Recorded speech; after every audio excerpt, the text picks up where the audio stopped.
How's it going, everybody? It is 2024. I hope everybody had a fantastic New Year's Eve into New Year's, at least after 10:30 p.m. Mhm. Central Time, when that whatever that was game ended last night. Vikings, of course, did fall to the Green Bay Packers. 30 what was it, 33-10. Basically, I mean, mitigating any chance they had of making the playoffs. They have like a 3% chance. They need like 8 million stupid things to happen. They'd slide, and then that means they would still have to even win next week. And it's just, Mhm. so I mean, at this point, all but eliminated from the playoffs after what can be seen as a pretty disappointing, as you put in the title, embarrassing. Man, I don't even know. It's just it was frustrating. It was probably one of the more frustrating games of football I've watched. And I mean, it does give you a lot more questions and answers. But I mean, as Too Evil to Hope said in his first comment here, we're inching ever so closely into a top 10 pick. What up, Too Evil? Man, you're getting exactly what you wanted. I mean, it's not a 2-win season. At this point, it might as well been, right? um, yeah, man. I mean, I have to commend Hall for saving our pick. Terrible game. Welcome back to Evil. Appreciate you hopping in here. The music and the misery. What's up? Yeah, that would be a bad move. Yeah, trade JJ Darisaw O'Neal. Not the play. Not the No, play. No. no. Sorry, Too Evil. If you want to completely blow it up, then yes. Yeah. But I'm on. Hey, I'm jumping on your board here. We need to lose next week for sure. We need to lose next week for sure. I'm jumping on that board. But as far as trading away JJ Darisaw O'Neal, I'm not thinking so on that. Music. Yeah. Hey, thanks for popping in, music. Thanks for popping in, dude. But no, everything you said, man, it's just it sucks because I mean this whole year has felt like this. I guess you could say like a roller coaster, but definitely a roller coaster. Obviously, if we start 1-4, win 5 in a row, and then end up 1-5, it'd be it's pretty disappointing. But it just kind of just felt like a meh. Like the whole year, like, yeah, roller coaster. But if it just because Kirk Cousins went down, I mean, us having to go through Dobbs, switching quarterbacks, and then switching quarterbacks again to Jaron Hall. Obviously, the only reason you do that is something bad is happening, and it just sucks that it kind of comes down to this Packers game and us having our last chance at potentially making playoffs or whatever, at the very least, not losing to this Green Bay Packers team, and then not losing the way we did, where we got absolutely demolished all the way in every aspect of the game, other than maybe special teams. Thank you, Najee Thompson. But outside of that, and then Greg Joseph with his big 54-yard field goal. Yeah. So special teams, hey, maybe we took the edge there. Other than that, got completely stomped. We made Jordan Love look like the quarterback of the future for the Packers, which I hate. I mean, if there's anything coming into this year, might be a good thing. Well, yeah. I mean, the Giants re-signed Daniel Jones, didn't we? Yeah, right. I mean, it'd be a good thing if they re-sign him and he sucks. The negative part is if he doesn't, which we are not ready for. I don't think Love is going to be that guy personally. The Packer fans are getting really hyped, but he came in here and he had a game like that against us. I mean, I'm sure some people would arguably say his best game of the season, especially, you know, when you have only rookie Jaden Reed is your wide receiver who does go down in this game, and you're still able to get the ball to wide open wide receivers. Hey, to Weevil, thank you, buddy. Thank you. Appreciate you. Dude, probably next week. Are you going to start doing mock drafts? I found this one. Very nice trade for us. tinyurl.com Vikings draft trade. Interesting. Yeah. Hey, we'll have to check that out. Yeah, but I do think we'll probably start doing some mocks next week. As soon as next week. I want to get our pick locked in first. I don't even really know anybody. All I know is the quarterbacks and a couple other like defensive, like a couple corners and edge rushers that I've heard of. Yeah. So. Nothing too crazy, but hey, I'm ready for it. I had to use that to fit the URL. Whatever gets us money. I'm kidding. Hey, maybe you should do that more often. No, I'm actually Too Evil. You're always throwing money at us, dude. We appreciate you so much, dude. 100%. Absolutely. It seemed like we didn't even try us. Yeah, dude. Najee Thompson, the one positive of the game.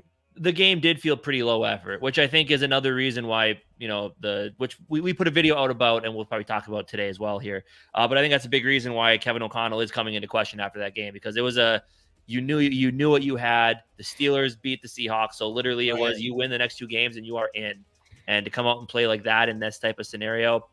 But I mean, I had said it last week though. I felt like after the TJ Hawkinson injury and everything, and losing that game to the Lions off of game-ending interception, like it was all just like it was almost like quote unquote the straw that broke the camel's back in a way. And just at some point, even though Kevin O'Connell had kept this team focused most of the season through all the injuries and downtimes, you felt like eventually it was just going to be too much to handle. And the TJ injury and the losing to the Lions, I think that was just kind of it. So, yeah. And yeah, that's the one thing though. It's not even just, obviously not just Kevin O'Connell. I mean, this game on defense too. I mean, they came out, obviously, yeah, it doesn't help with getting turnovers, early turnovers, and the defense continuing to have to get back on the field. But it wasn't just, but the reality is like, yeah, I get like, yeah, maybe the defense is tired, but it was constantly. I mean, they were coming down on the field on us throughout the whole game, and it was just the biggest part was how wide open their wide receivers were all the time. And you're talking about wide receivers that probably shouldn't even be on a starting roster,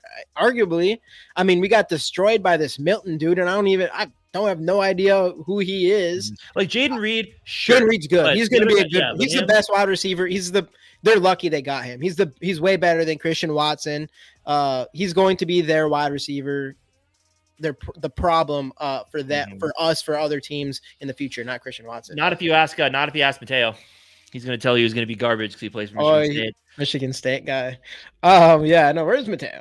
But yeah, dude, I think celebrating LSU's bowl win is what he's doing. So he looked really good, but yeah, everybody was open nonstop. And like, even when you watch some of the plays, like the big plays or touchdowns or whatever, and you look around the field and it's like, that guy wasn't even the only one open. Like there's multiple players here open.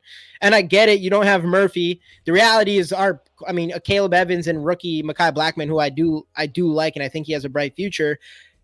It's going to be hard to win with those two as your starting quarterbacks. And, I know Murphy's had an up and down season, but he's still the veteran on this team, and it did hurt not having him in these games. For sure. So, yeah, man, frustrating. Jaren Hall obviously didn't look the way we wanted him to. I think it all does still come back to some of the arguments people have about Coach O'Connell and just kind of what he's going to be doing in the future with when we do finally get a rookie quarterback. I mean, this year, obviously, with the carousel of quarterbacks he had to go through and just trying to find the right one to get us where we needed to go. Obviously, none of them have been able to do it. We had a couple good games out of the past year, not Josh Dobbs, obviously, but that one kind of fizzled out as well. But again, and I do think like what we saw with Hall yesterday, he didn't put him in the best positions to be successful. As we've kind of said, he's always been trying to put these quarterbacks into being Kirk Cousins, and Nick Mullins is the only one that is somewhat like Kirk Cousins. So I don't know. I just think with Jaren Hall, I do kind of agree with Tui to Hope's comment here. I do think in certain ways he did kind of leave him out to dry. He needed, the first play was good. He let him roll out, have just be able to scan the field better, and he ended up running, gaining some positive yardage. But I do think he did need to incorporate some quicker, shorter passes to get him in some sort of a rhythm. Maybe target JJ on the first drive just to kind of get them both going. Obviously, it didn't happen. This kind of a microcosm of this game ended up putting Mullins in after half because he kind of knew like we need something to get this offense moving because this is kind of do or die for us, and didn't work out, unfortunately. But hey, I heard Hairball put on a good show at halftime, so I guess that's what I got some text saying. The only good thing about this game is Hairball at halftime. I got literally a couple of texts saying that. That's funny, but yeah, dude, I think obviously they should have got the run going early. I mean, I was a little disappointed that I think we were kind of getting the run going pretty well, and then we did a play action, which is good. Obviously, you should do that, but man, the way that they were coming in on us and they were just destroying our offense. I mean, everything was bad. Our offensive line definitely wasn't good either. They were getting destroyed because every time when Jaren Hall took a sack, most of the time it was like, what is he going to do? Like they're right in his face immediately. The only problem is we were doing a lot of play actions.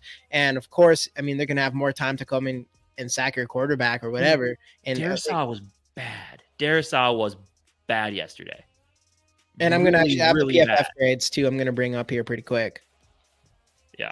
Why in the heck did Cousins have his shirt off with a chain to start the game? The team played flat. Like they didn't give two damns about that. That's because of the whole Kirko chains thing. Pulling out all the stops to try to get some sort of momentum. Hey, you got to respect Kirk a little bit for that. with that because I won't say spark because if Frozen North hops in here, he doesn't like the spark thing, even though I heard many Vikings well, or a couple Vikings coaches mention that last week. But hey, yeah. it is what it is. But We definitely didn't get spark. I felt the spark thing. Like Jaron Hall was pretty much like he either comes in and he sparks. I mean, he was going to be the final option. You went through all these quarterbacks. If anybody was going to come in and hopefully be good enough to make this last playoff push, he was the only option left that we didn't get a good look at yet because we already know what we got in Nick Mullins and Dobbs. We already played them enough to be like, okay, these aren't really the guys you want to go into playoffs with. And then Jaron Hall was the last one. So it was like, is there a chance Jaron Hall could be it? We were hoping so. It didn't look like it. I think for Jaron Hall, I think the game is too fast for him right now. You didn't see enough from him to really feel like, all right, this guy has any chance in the future. I mean, he didn't play so bad. He didn't really get much of a chance. He was getting blitzed a lot and all this kind of stuff. It was really pretty much just that one throw when he kind of escaped the pocket a little bit and threw a duck right in the middle of the field. And that was the kind of moment where you're like, okay, like, all right, I don't think he's ready. And then it was also kind of that feeling of, I don't think he's going to be the next Brock Purdy or whatever. So I do think like, that's why I'm glad we've seen him though, because you feel a little bit more confident going into the season and drafting a quarterback early potentially. Hey, welcome in Minnesota Sports Talk with Al Smith, man. I hope we just lose to the Lions because quarterback is a need. And a fun fact, we didn't draft a dude since 2014. Well, first rounder at least. First round. Yeah. With Teddy Bridgewater. Yeah. Yeah, dude, 100%. Like, we have like a tiny chance of playoffs. I think we got to win. We got to beat the Lions. Packers got to lose. Who is it? Packers got to lose. Seattle has to lose. And then either New Orleans or Tampa Bay has to lose. It's pretty much done. If we go in this game and we win, I'm going to actually be kind of pissed off because there's no reason. I mean, the dip right now, we're sitting at 12 right now. And if we lose, I think we can get all the way up to 9 or 8. 9, I think, is the highest we can get. Yeah. Yeah. So I'm like, hey, you got to go that direction. I'm sorry. Like, there's no reason to win. I think next week you go in with Jaron Hall. I think so. I think you do. I mean, you see what else. You might as well keep giving him some opportunity to play.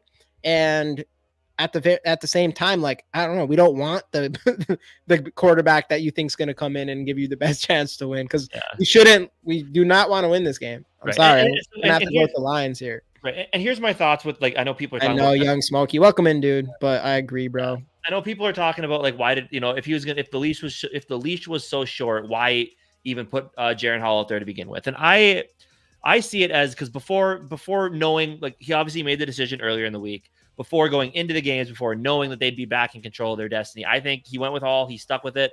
And then I think by halftime, when he could tell, like, this just ain't it right now. We're down 20 points. We have to find some way to move the football. I 100% am okay with, people are going to say, oh, he ruined Hall's confidence pulling him. It's like, I mean, yes and no, but he also mentioned it at halftime to the sideline reporters that, there's some learning experiences in there, but we got to try to get back into this football game. Nick Mullins has shown he can move our offense, which he really didn't, but Nick Mullins has shown he can move our offense. We need something. We're going to try it. So I'm not as upset that he started Hall and pulled him. I'm fine with that because of the scenario we were in. But I do think now it's like, you might as well, since the playoffs are basically out of the picture, you might as well just give Hall all the reps. I know Kevin O'Connell said during his press conference today, he won't announce a starter till tomorrow because he wants to be in the building before he announces that. But I do think you just give the game to Hall and just say, no matter what happens, we're not pulling you. You get the entire game because, like, at this point, there's barely a shot we make the playoffs to begin with. So you might as well just get him out there and let him play. So I think that's a decision you make here. I'm not upset that he pulled him. I get why he did it. I get why he started him and why he pulled him. But at this point, you might as well just let him play against Detroit, and then you'll really know what you have in him. Just because there really is nothing on the line at this point. I mean, let's be honest. A must-win game, Sunday Night Football, like, it's a pretty high leverage situation for a rookie to come into. Yeah, and everything on the line. When they brought Mullins in, I kind of was already like, it is what it is. Yeah. Like, after seeing, to me, Dobbs and Mullins, it was like an it is what it is situation. Like, if they're going to be your quarterback, you're not going to be that good. You're probably going to miss playoffs. If you make it, you're going to be bouncing in week one anyways. And that's why I was kind of like, hopefully Jaron Hall can be good enough to kind of get past that. And once I realized, like, he ain't that guy either, I guess. To me, it was immediately like, I just don't care. I do see the perspective of some people, like, just bringing Hall in or bringing Mullins in. I guess like for one chance to kind of try to come back in this game. But at the same time, I'm sitting here like, but he's still Nick Mullins. It's not like you're not bringing in a starting quarterback in there. Right. I get it. And You Nick were Mullins, bringing in someone that had shown he could at least move the offense. and he did show that for the most part. I mean, there's times we probably went into the red zone twice, not including the Najee Thompson fumble. And then we ended up getting turnovers on both of those based on, or what's that called? Turnover on downs. Yeah. Yep. Turnover on downs on both of those. So we just couldn't finish. And so, I mean, otherwise it was obvious that he can move the offense better than Jaren Hall was able to. And I think Jaren Hall, this was just a bit too fast for him, the NFL. And I think he needs time to figure that out. But I do think against this Lions team, at least just, give him a shot. There's no reason we don't need to win. Like you said, like we might as well give him a little bit more playing time, not as much pressure for him, and see another look to see what he can be, I guess. But and I hope that Kevin O'Connell, because he's and I see the argument with that. He does say in his press conference every week, like, I'm the head coach, I'm the offensive play caller, I do got to put our players in better positions. But I do think, hey, what up, Justin? I do think with Hall, he could have put him in much. And again, it's all from a play calling perspective. He needed more 1 or 2 quick reads, get rid of the ball, dump it off, which he started off with that rollout, but he needed more of that just to get him in some sort of rhythm. And it got to be way too much just a drop back passing game. And it wasn't going to work from the jump, unfortunately. And he did put him in a rough spot, but at the end of the day, just as you said, you got to a point where you could just tell it wasn't going to be his night. So they moved on to Mullins. But I guess we'll kind of see here. Bo Nix put on a clinic today. He absolutely did. I want to draft the Texas quarterback on Quinn Ewers. Yes, unfortunately.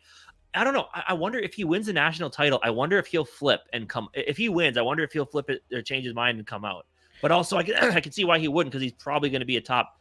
Like this year, if he came out, he'd probably be a mid to late round first, if not second round pick. Next year, he might actually. If you win the Natty, I think he'd be the first overall. He might. And through the combine process and everything, there's a chance that people could push him up too. There's always that chance. But I like Quinn Ewers as well. I like Quinn Ewers a lot. Yeah, I'm going to watch that game tonight. And then obviously, Bo Nix looked good. I think Casey was telling me that it sounds like J.J. McCarthy is looking pretty solid so far in this game. 134, 2 touchdowns. 2 touchdowns. So, I mean, a lot of these quarterbacks have been looking good in these bowl games here. So it'll be interesting to see what happens with them. But Daniel's going to end up being a top 6 pick probably. So we'd still have to trade up to get him. Which is fine. Hey, if that's our guy and you want to move up to the top 5 or whatever, hey, go ahead and do that. But he is probably the safer bet. The only thing that's about him is we picked Daniels, and Kevin O'Connell definitely has to go in the offseason and change his philosophy. And maybe he can do that, because obviously I don't think you're running Jaden Daniels in a Kirk Cousins style. No. But I do think I mean, I guess I haven't watched enough Jaden Daniels to know how he is as a pocket quarterback. I know people say he is dynamic with his legs. But he's still and his arm. I think he threw 40 some touchdowns here too, so he knows how to play quarterback. And like 4,000 yards or whatever. But I do think it might be good for him to sit behind Kirk for a year and learn that pro style offense, while Kevin O'Connell can then behind the scenes implement some plays for him, so that he's kind of hits the ground running. So he would have a whole nother year. Right, exactly. He'd have a whole nother year. But again, it all comes down to who. That's granted, if Kirk Cousins is here next year, which we don't know how that's going to go, 50-50 shot. I mean, crazy offseason. Hey, we can talk about it now. I'm ready. I did get a little bit. I did kind of raise an eyebrow at first when they were talking about Kirk Cousins last night. How they said he wants to be running by February so we can put it on tape to show other teams. And I'm just like, oh shit, he wants to leave, and then realize like, well, no. It's so uncertain here. He just wants to get other teams film, because he's not going to be healthy before free agency. So he wants to have as much out there for whoever wants to sign him. But I digress. That's a totally separate thing. Back on a 1 year. I'm hoping. I mean, 1 year would be perfect in my opinion. 1 year, $50 million. Kidding. Yeah, and then I don't even care if we do a no trade clause if it's 1 year. Yeah. But if it's 2 years, definitely no trade clause. Or whatever. Cousins will never take a 1 year deal. Yeah, I don't think he will. I think he'll take 2 years. He's already shown that he didn't take, because we offered him one last year. He didn't want it, so he's already shown he won't take a 1 year deal. But then again, maybe the injury changed things. But then again, maybe the fact he's been watching this, like I thought we had a little bit leverage with the injury and everything, and the fact he wasn't going to be ready to go by the time free agency rolls around. But also, he's seen what's happened the last couple weeks, and he's just like, oh no, they need me. And then of course he's got JJ saying nice things about him. So he's like, oh, they need me. So maybe leverage goes away. I don't know. Yeah, I don't think so. I think it'll be an incredibly interesting offseason. Yeah, I think leverage will still be on our side. Achilles, I mean, you can't, regardless of how our team did and they need him or whatever. I mean, you're coming off a season-ending injury, and you're only 1 year older, and you already got denied last year. I don't like, if I'm a GM, I'm not looking at Kirk Cousins, because if I'm a GM, I'm still going in. I still have that same idea of the reason why I didn't sign Kirk Cousins to a 2-year extension the year offseason before. Like, that's still in my mind, and it's probably because you're not sure if this guy is going to be the one to bring you to the Super Bowl. I don't think that's going to change in Quesi's mind. So when he goes to the table, I'm still thinking he's thinking that, but now he has an Achilles. Like, I'm sure, like us, like everybody, I think the Vikings offense was a lot worse than people expected without Kirk Cousins. Like, I think Kirk Cousins, it was obvious, like, all right, you're not getting Kirk Cousins is an above average starting quarterback, and you are not going to get the same amount of production from a backup. Hey, do you remember you said you thought Kirk Cousins was the conservative one and Kevin O'Connell wasn't? Remember when you said that? I still think I'm on team. They're both conservative. I think Kirk Cousins for sure is. The fact that, mostly because, I mean, with Kirk Cousins, the stats that he puts up and stuff, and for us to start 1-4 with having a top 15 defense, even in that stretch, and a top 10 offensive line in that stretch, to me, it's still, I think the lulls is definitely on Kirk Cousins as well. I still think that. Like, that doesn't go away because a couple three backup quarterbacks come in and play worse than Kirk Cousins. But I do think I would have to say is when I definitely jumped the gun saying that it was all Kirk Cousins. That's more what Dobbs was looking good. I did jump the gun on that. I was excited for Dobbs for a second, man. I'm too hopeful as a fan, and that's why I get hurt all the time. I need to be more like too evil, where I'm like just 2 wins, and then there's just no disappointment. Every time we lose, it's just nothing but. That was actually my New Year's resolution, was not let the Vikings get me as upset. And for the most part, I did pretty good with that this year. So yeah, to me, it didn't. After the 1-4 start, I was already, even though we got that little stretch, 1-4 start, I was already at that point a little bit numb. Like, I was already laughing because it's ridiculous how we were losing games. And then after we had the stretch with Kirk Cousins, it was like, okay, we could turn this around. Then maybe things could have turned to a worse at some point in the season, where we're going back to stupid stuff or whatever. But once Kirk's injury happened, it was kind of like, it was almost again like, of course, like right when we're changing the season, Kirk has his best 2 games of his career, and then he has the first time he goes down with an injury, and then you're just like, this is the season that we're gonna have, and it went exactly how you would expect it, with the 3 quarterback carousel, and for us to get our asses whooped by the Packers to kick us out of playoff chance. Yeah. So that's how it's just gonna go. Yeah, my thing was, like, I was the same as you. I was numb and just kind of laughing at things. Then we had the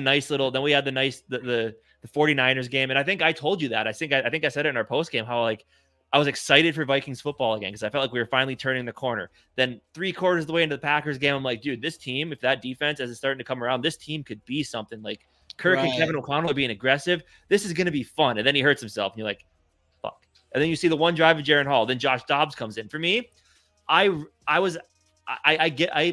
got a little bit of hope back. I gave up when the Josh Dobbs experiment went south. I'm having the end of year potluck. Are you actually serious? I'm still in Boston. Yeah. Otherwise, dude, honestly though, it's like, as soon as the Josh Dobbs experiment just stopped working, that's kind of when I lost all hope at that point. I'm just like, yeah, there's still a shot. I want them to just try to make a run at it, but after that, that was like in the back of my mind, like, because you always wanted, like, we knew when Kirk got hurt, the season was pretty much over, but then Dobbs played well enough to where it got me a little bit hopeful. And then as soon as it went south with Dobbs, that's in my mind, just in the back of my mind, I'm like, yeah, we're cooked. This team is done. Let's see what they can do, but it ain't looking good.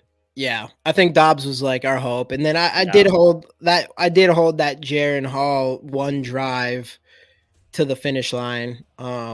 Just because you just don't know. You don't know for sure. You still were hoping things would turn around, and it was coming. I mean, 5-win streak, I don't know. It ended exactly how we called it in the beginning, though. After that 1-4 start, it was like, we're going to end the season. And I didn't expect it I wasn't expecting it without Kirk Cousins, but we're going to end the season 8-9 or 8-10 or whatever, and barely miss playoffs or make it and get bounced in week 1. And it ended exactly how we called it earlier in the season after that 1-4 start. Yeah. But I mean, and obviously I see Al Smith's What are comment you, here. Patriots? What are you doing in Boston? My wife's a travel nurse, so we've been out here for a while. We leave in February though to North Carolina. But no, hell no. This has been a hilarious. Imagine being in Boston when they're by far their most dysfunctional, worst selves in the past, 30 years, 20 years or whatever, last 20 years since Brady. So it's been hilarious actually being out here. But obviously I see Al Smith and Too Evil to Hope are talking about Kevin O'Connell and like what he would do with a young quarterback. And to be fair, again, it's hard to rechange your game plan, especially when you end up having to start a quarterback who just got into your team 5 days earlier with Josh Dobbs. And it's difficult to adjust your playbook that you've been practicing that you've been running basically for 2 seasons, but especially since OTAs, a game plan designed for Kirk Cousins at quarterback, where it is more of a drop back passing game because Kirk does like check the ball down. So he knows if Kirk gets pressure, he's smart enough to get rid of the football and take his check downs. And it's tough. It's tough to reincorporate an offense with a totally different type of quarterback that you get off injury or a rookie or what have you. So that's where I'll give Kevin O'Connell a little bit of credit. But I think this is a good learning season for him to where he knows now in the future if it happens again, where you might need to implement some other plays that aren't just for one specific quarterback and think more wide ranging. Like if Kirk goes down or if starting quarterback we roll through OTA's training camp goes down, what am I going to do with a different type of quarterback or younger quarterback? What plays can I implement there? So maybe it's a little bit of a better learning scenario, but again, I don't want to give him the full blame for all of that just because it is tough. Like I said, when you think Kirk Cousins, he never gets hurt. He's going to be on our team all year long. This is the offense we run with Kirk Cousins. Then he gets hurt and you got to rechange everything. It's tough. It's tough. If that makes sense. I think it does, but then I guess I realize I rambled there, but dude, yeah, I agree. Like, I mean, dealing with adversity like that, it definitely gives you an opportunity for him to grow as a head coach. Not every head coach does. I mean, there is the Ed Donatels who won't change shit for anything, and Buddy's like 70 years old or whatever. Yeah. But Kevin O'Connell seems like that kind of guy who he wants to be the best head coach he can be. And dealing with something like this, man, it's definitely going to learn. You're going to find like what do I want to say? Is it the kinks in your armor? Is that what it is? That's what you should say, because the other thing, who knows, we might end up getting you're just saying. And what was I to say though? But yeah, exactly. Like the kinks in your armor. And that's what I think he definitely realizes that. I mean, especially having a quarterback that is more of a rush first type of quarterback. And yeah.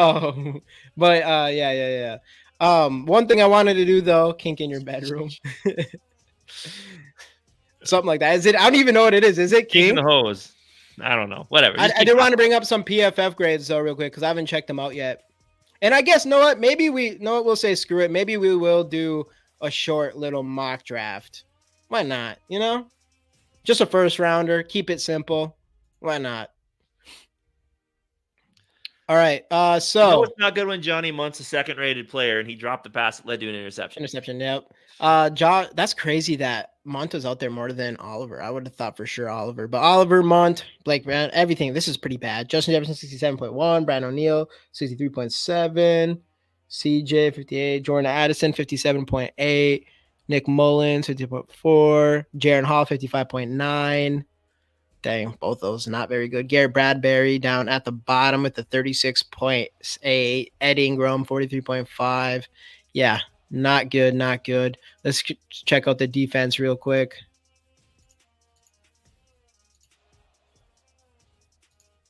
Chris Tonga with a 92.6. Hey, that's actually pretty nice. I didn't realize. I don't know. Our whole defense was pretty ass, so I wasn't really paying too much attention anymore. But Harrison Phillips, 92.6 to a 70.3. Anthony Barr, 68.7. Ivan Pace, 67.5. Ivan Pace was all over the place in the beginning. I think he still ended up having like 11 tackles, but I swear he had like our first 5 tackles. Oh, I didn't even realize oh yeah, never mind. I did see some Lewisine out there. Yeah, Lewisine out there. I forgot about his first career tackle, I think. Yeah. 66.3. Obviously, Jay Ward, we did see some more of him. Mekhi Blackman, 29.2. Caleb Evans, 30.1. Yeah, makes a lot of sense. Makes a lot of sense from our secondary. Yeah, it was a rough game, especially defensively. But Score North said that oh, Hunter yeah. might have been making business decision because he's in a contract year and doesn't want to get hurt. I hope not. Score North, But Score North, they like to be conspiracy theorists. so Too Evil, you said that website that you sent was good for mock drafts. Or is he saying it was a mock draft that he sent us? Oh, it was a mock draft. Yeah. Oh, I can't even. Oh, okay. Yeah, let's do a mock draft real quick. Screw it. Why not? This is just a for fun one. I need you guys' help for this one because we haven't done our due diligence on some of these players, but screw it. I've heard some names, so we'll see. We should get a better what's music limits we got here. We should get a better center than Garrett. Rest of the line wasn't horrible, but it wasn't their norm. We need to address defensive end if Hunter goes, though. Yeah, for sure. And center wise, like I said, I think Bradbury was drafted to be a center in the Zimmer offense, where definitely like a run first zone run type offensive line, where it's not like as a straight up like drop back pass blocker. That's not the game for Garrett Bradbury. He's meant to be. He's more athletic and he's not bigger. So I do agree with that. I do think we need a bigger center. And then defensive end possibly. Oh yeah, Jared Verse out of Florida State, I think. I'd seen him. Yeah. I've seen him. I've seen him mock to us. We'll do a three. We'll do a three quick one. And then agility over power. Exactly. That's more Bradbury style. Where if you're going to be a drop back passing offense, you need more power. So we're just gonna pick or just select at our pick type of situation. I think. I would say so. Okay, I'm gonna go a little bit slower just to see. All right, let's see what we got here. Jared Verse would be a nice pick. Yeah, I see a lot of mocks already having him go to us. All right, let's start here. Boom. Let's roll.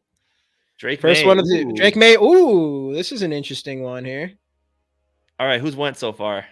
Drake May, Marvin Harrison Jr. number 2, Caleb Williams number 3. Man, if it'd be so crazy if Bill Belichick, even though he might not be on the team next year, gets Caleb Williams. I'm the worst at pronouncing names, so I'm just gonna skip that one. Joe Alt. I'm terrible at saying names, so I'm gonna skip this one. Brock Bowers. Brock Bowers. Okay. I mean, that would be good for them, I guess. I think it'd be interesting to see who ends up with him. Did you know Joe Alt, North Oaks, Minnesota, Minnesota boy. Yeah, so no trade, 6'6" center that can run back. So far, Jaden Daniels is still on the board. I don't think I saw his name go. Malik Neighbors. So hey, still there. We can go grab our quarterback. We have our pick of the litter here. We have top corner, we have top edge rusher, and top quarterback available. And before this year, Kool-Aid was expected to be a top 5 pick, I think. But Jared Verse, obviously. But I mean, right here, I think it's so hard to pass on. It's so hard to pass on Jaden Daniels. You got to go for the quarterback. You have him at 12. You got to take him. I mean, yeah. How can you not? If he's there for us at 12 at this point, I mean, I still want to look at him more. But let's go get Jaden Daniels. There we go. Well, we got our quarterback. No one cares about anything anymore. Kool-Aid right after that. Let's go, Jaden Daniels. Tez Walker. Whoa. Knicks went bottom of the first round. Damn. Hold on. I just kind of want to see who did Penix even go yet? No, he didn't. Also, a lot of mock drafts have Bo Nix going in ahead of Penix now.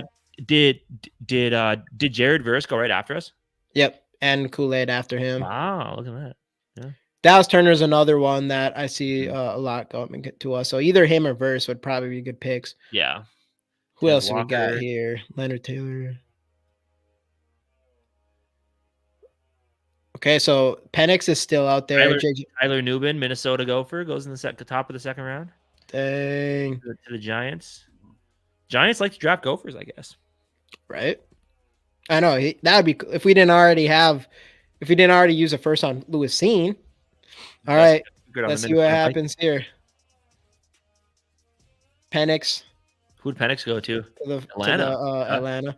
I mean, if you're Atlanta and you can get Penix in the second round. So I don't know why. Yeah, I don't know why they still have him on here because he's pretty much for sure not coming. Yeah, right. Let's take him anyway. Quarterbacks. Take JJ McCarthy. JJ McCarthy right there. I want to kind of look at. I want to see who's out there for quarterbacks. Type in Sweat. Hold on 1 second. Oh, so they still have They still Ewers have in Ewers out here. there as well. Spencer Yeah. Radler. Okay. Joe Milton. Hey, what's going on, Yogi?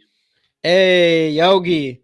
Because okay, so just take the quarterback filter out of there. We got Jaden Daniels, Yogi.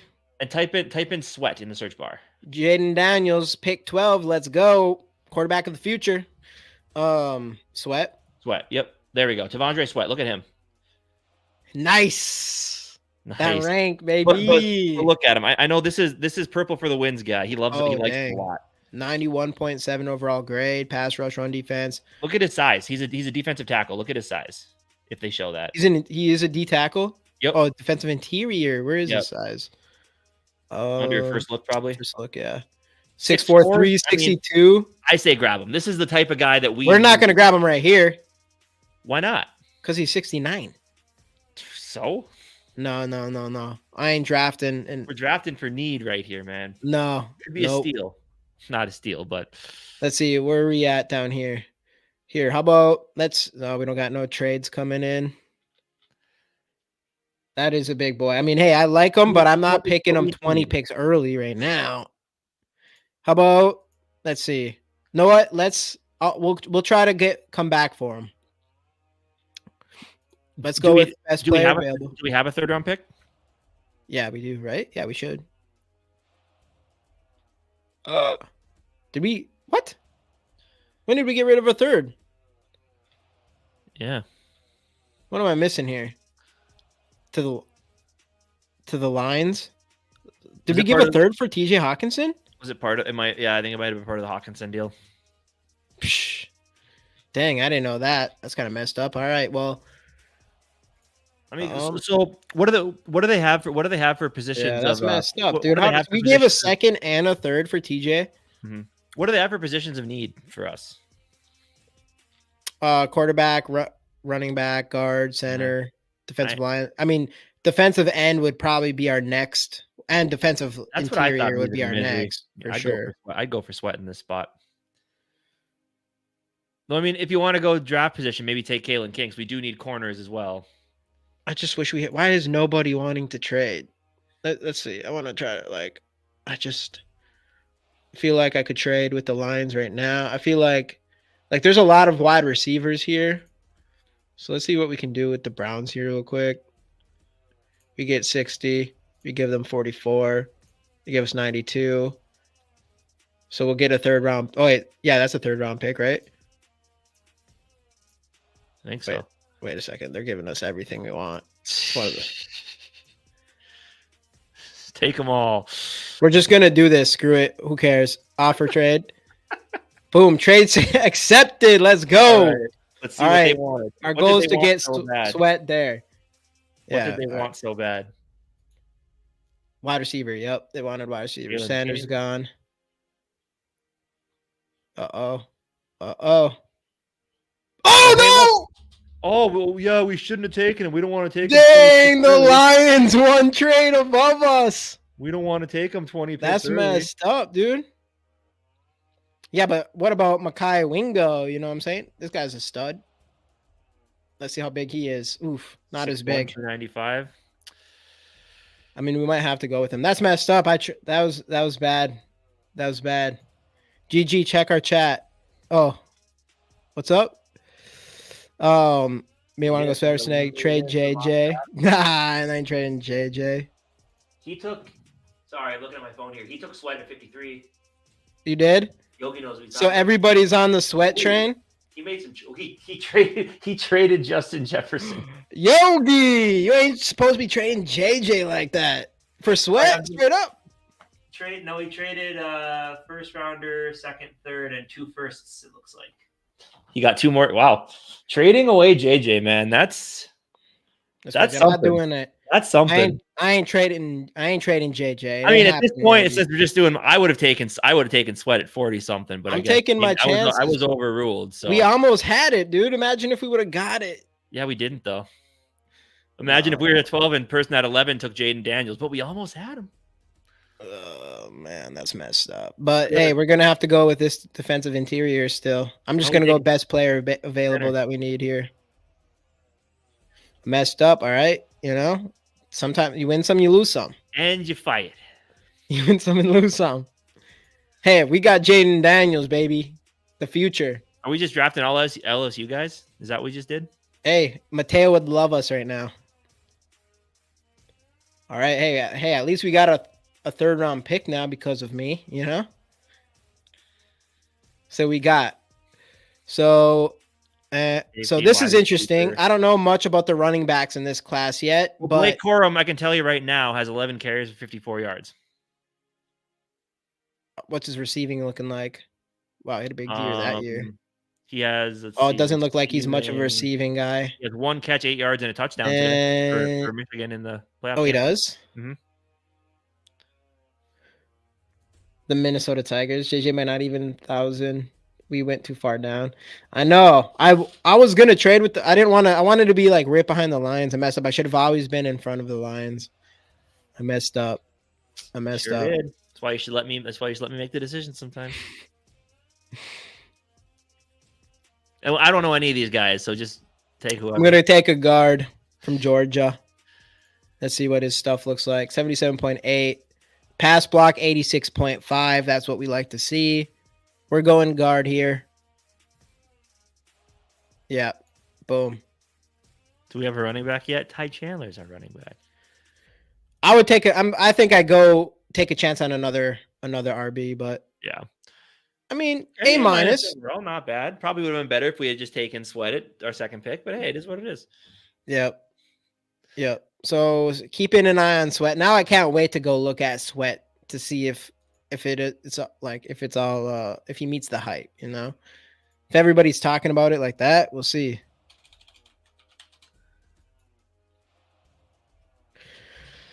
Oh yeah, that felt good. Mock draft in the books. It's been too long. But it's official now. Us losing to the Packers the way we did. Looking forward to the future, man. At the end of the day, I'm taking that draft. If somehow Daniels lands at 12 for us, I'm happy with it. I definitely wouldn't get my hopes up. Nah, I don't think so. Plan for total rebuild at 7:45 Central. Hey, anybody in here, if anybody's watching now or after the show, and go and subscribe to Yogi. He's always doing mock drafts. I might disagree on mock drafts this whole season, but I mean, hey, if JJ wants out, if JJ forces his way out of town, I am all for a total tear it down and rebuild it at that point. Yeah, if he leaves, but otherwise, no. I think we still have too much talent. Trade Darrisaw. If JJ wants out, trade everybody, start over, and I'd be fine with it. But hopefully it doesn't happen because you don't just JJs don't just grow on trees. No, I don't think so. Christian Darrisaws don't grow on trees. I would say TJ Hawkins, it sucks that he's injured, but Jordan Addison, like our offense has enough pieces. Brian O'Neill, it has enough pieces. I don't think you need to do a total rebuild, though. The problem is, it's an interesting idea, though. It's an interesting idea, that's for sure. There's going to be some moves we're going to have to make on defense, though, for sure. Yeah, that's the only problem. He's worth first round. He's worth multiple first round. JJ, I'm not trading him for no less than you need at least two. At least two and more capital than that. Yeah. Aren't they at least 3 JJs in this draft? I don't know. None of them are as good as our JJ. There might be a couple guys you compare to JJ, but it doesn't mean they're always going to work out. I think JJ, I want 2 first-round picks and probably, I don't even know. It would cost a lot for me. If I was trading JJ. Mm-hmm. I mean, and you're just. I mean, if we gave up a second and a third for TJ Hawkinson, well, JJ is light years. And any team that gets JJ is getting like a what's the word I'm looking for? Like a media piece too. Like he's like a marketable player. Yeah, which is only going to drive up everything about your team. So. Feel that third. Speaking of, I was going to say this earlier with Jaron Hall, though. One thing about him, though, is like, man, I love his attitude. And I wish whoever we do get for a quarterback, I wish they're a lot like Jaron Hall. Because you see, like after that game and they asked him about it or whatever, and he's like, I would have benched me too. Mm-hmm. And I love that awareness from a young guy. Yeah. Is Marvin Harrison as good as JJ? I mean, they're saying he might be, but until you actually see him do it on, like, people, there's a reason JJ was like the 4th receiver drafted. People like as a slot receiver. That's all he's going to be. Yeah. And guess what? He wasn't. Like people can think like that's why draft picks are so hit and miss, because like someone could be perceived as something, but it might not work out. Well, in Marvin Harrison, the reality is like he's considered the best wide receiver prospect in a while. But who knows? I still like the chances of him being better than JJ is extremely. He literally would have to have the best start of a career of all time to beat JJ in that. Like there's a way better chance that he's not going to come in and be as good as JJ. But I do love the size. 6'4" is kind of what we're missing. Yeah, I mean, don't get me wrong. I think he's going to be really good. Oh yeah, I think he's going to be really, really, really, really good. But JJ level, nah. Well, but the thing with JJ is you know what you have. Like that's the thing. Like you already know he's the best wide receiver in the league. Yeah, you know, you already know it. You have it. So, yeah. I need the right team to do that. If I was to trade JJ, I'd trade him to the Chiefs. Yeah. I would trade him to an AFC team that the Chiefs could use. Like the Chiefs would be willing to give up to get him. Well, because I want to if we traded him, I'd want him to put him in a good situation on an AFC team, and I think the Chiefs would be like the best. And then I still would want JJ to be. If we traded JJ, I'd still want him to be like the best wide receiver. Same with like when we traded Randy Moss, I was still rooting for Randy Moss big time throughout the rest of his career. I feel the same way about JJ. JJ for Mahomes? I think I got to pass. They wouldn't trade for JJ. They would. No, I'm just kidding. I'm taking Mahomes easily. I would trade our whole team for just Mahomes by himself. They would trade for JJ to help Mahomes because Mahomes has nobody that can catch a football. Marquez Valdez-Scantling is one of the worst receivers I've ever seen. He is Troy Williamson. He's fast, but man, the guy cannot catch a football. No, dude, no one on that team can catch. Rashee Rice is looking really good, which we were big Rashee Rice fans during the draft time last year. Yeah, he was in our top 5, right? I think he was right. I think we had him at like 6.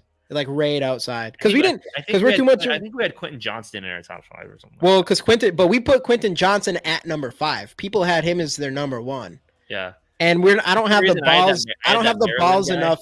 I don't have the balls enough to be like take the favorite to be the number 1 wide receiver and be like I'm not even going to put him in my top 5. I'm not that confident, but I did like based on what we saw, we put him as the 5th of the first round receivers. And then I picked that freaking Maryland guy who. Hey, what up, Dan? I had that Maryland guy who's in the freaking. Oh yeah, in your top United 5 USFL right now. Is he?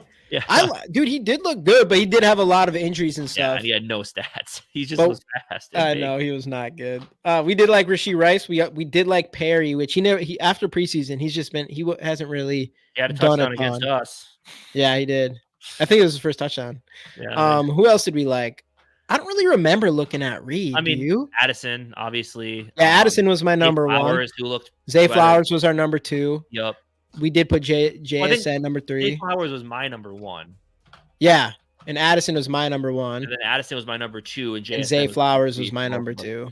Yeah. And then JSN we both had at 3. I think, yeah. And then number 4, I had Hyatt at number 4. Oh, did I have? I must have had. And you had Quentin Johnson. I had Quentin Johnson at 5, and then you had, yeah. Oh, which honestly, I thought he looked good, but yeah, who knows? I mean, what do we know?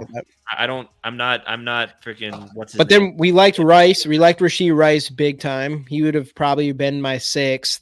And then there's another guy I'm missing. There's another guy. We liked Perry. Oh, that Mike, the guy that played for Stanford? Oh, Michael.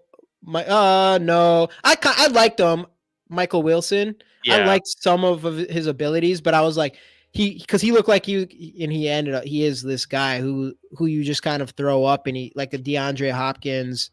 He's not as big as DeAndre Hopkins, but he like what's that called? Pinpoint wide receiver. Was it because there's Josh Downs, Jonathan Mingo, Cedric Tillman. Oh, Tank Dell, of course. Tank Dell, yeah. Marvin Mims, which we should have put Tank Dell in our top 5. We missed that one for sure.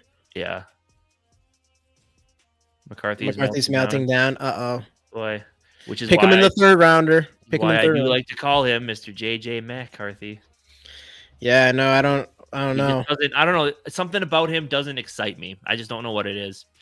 I Probably have because to look at him. I can't wait to dive in on these quarterbacks. he's normally not the reason why Michigan wins. We'll probably start pushing out some our prospect videos as probably Sooner as soon rather as than later. Yeah. probably not much after these games end. We should probably wait till after the title game, just because then Oh yeah, that's after the when title. people Yeah. could clear for. No, thank you. You don't want that. He's an elite. He's an elite. Yeah, fuck that. We don't McCarthy, want no yeah, non-elites. Speaking of that, Mac Jones, definitely or Mitch nah. Trubisky. Dude, too evil. Are you like I know Mitchell Trubisky, he does have a little bit more movement, but I never thought you were like a statue quarterback type of I mean, person. he did want Carson Wentz. Yeah. I know. So you don't want any mobility out of your quarterback, too evil? That's crazy. I want some mobility for sure. I'm not having a statue Kirk Cousins who has to take sacks every time. No way. No way. Wash those fingers after you say such bad things, too evil. Wentz is the meme. He is the meme. Wentz is the meme. Oh God. No, we'll see. Anyway, one more game until this miserable season is behind us. Then we hopefully we lose and hopefully we get a top 9 pick. Yeah, and then as Too Evil the Hope said earlier, I think things are going to start moving pretty quick. I do think there'll be some legitimate steam about what's going to happen with Kirk sooner rather than later. So, yep, and JJ hopefully first thing JJ extension.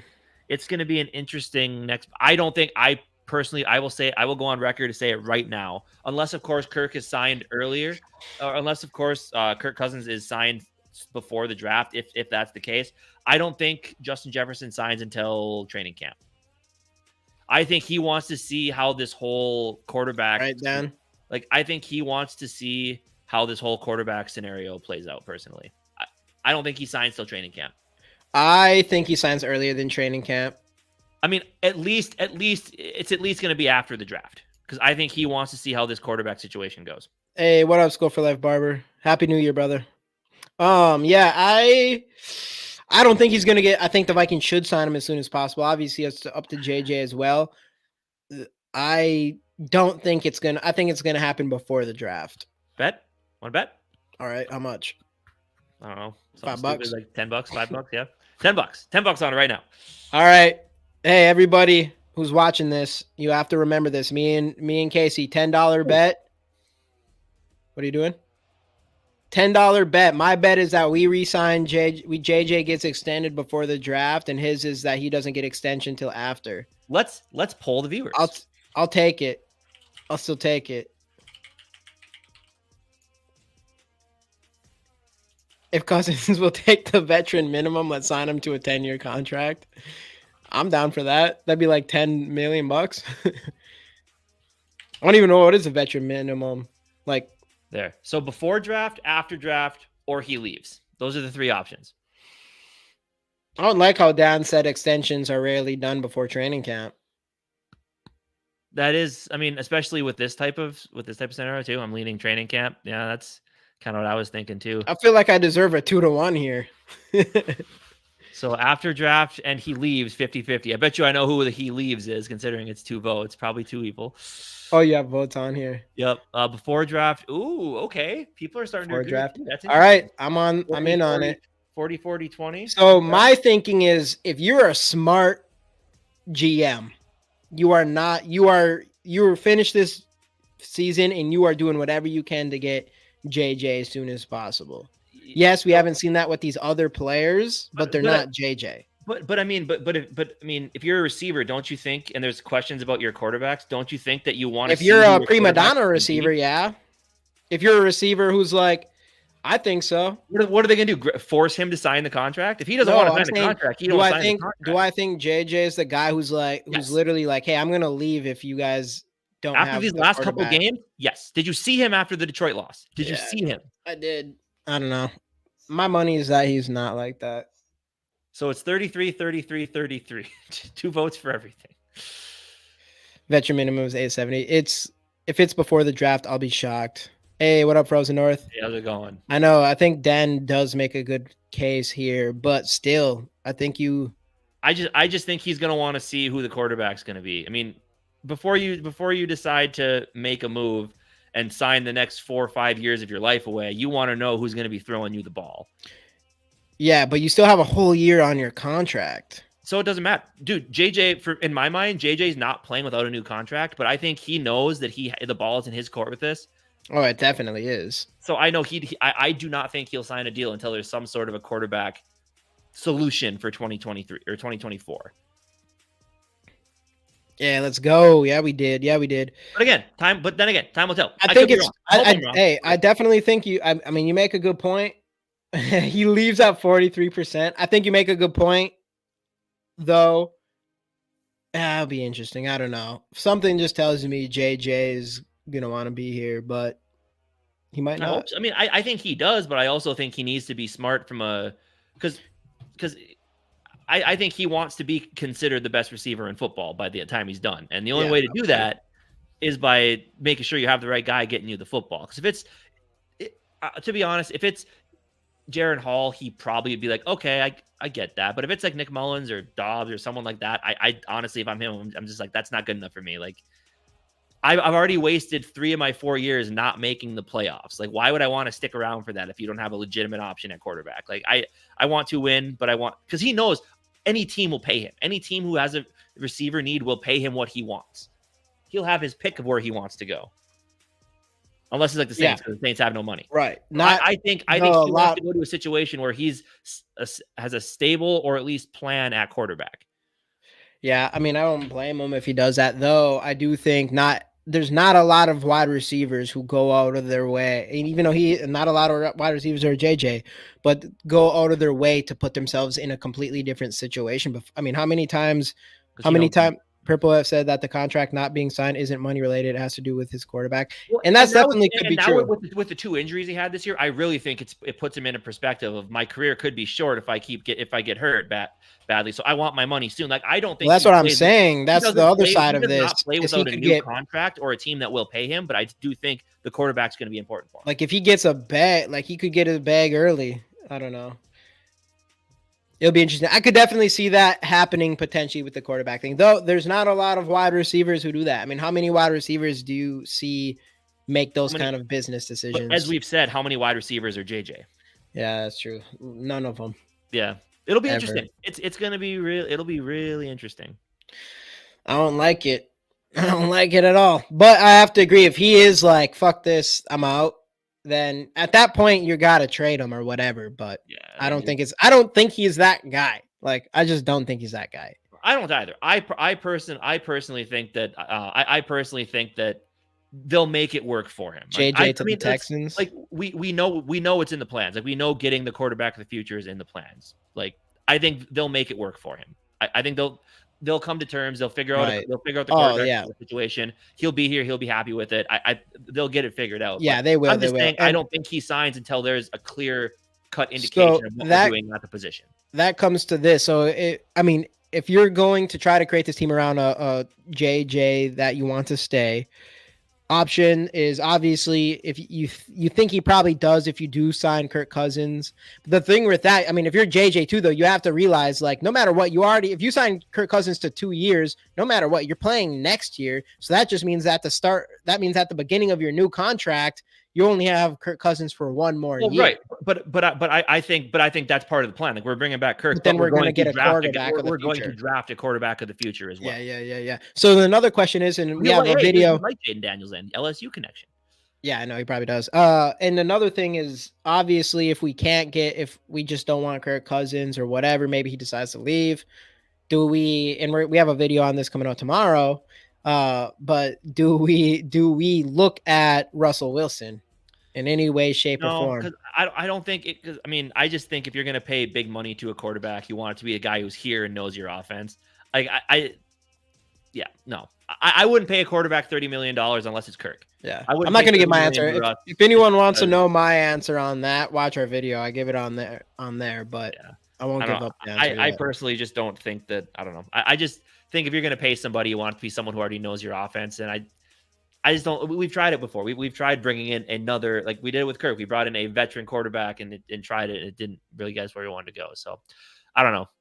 I think at that point, if Kirk leaves, I think you really do need to pick a guy you think you can develop, whether it's first or second round, what have you. But I do think you do need to find your guy and try to make it work.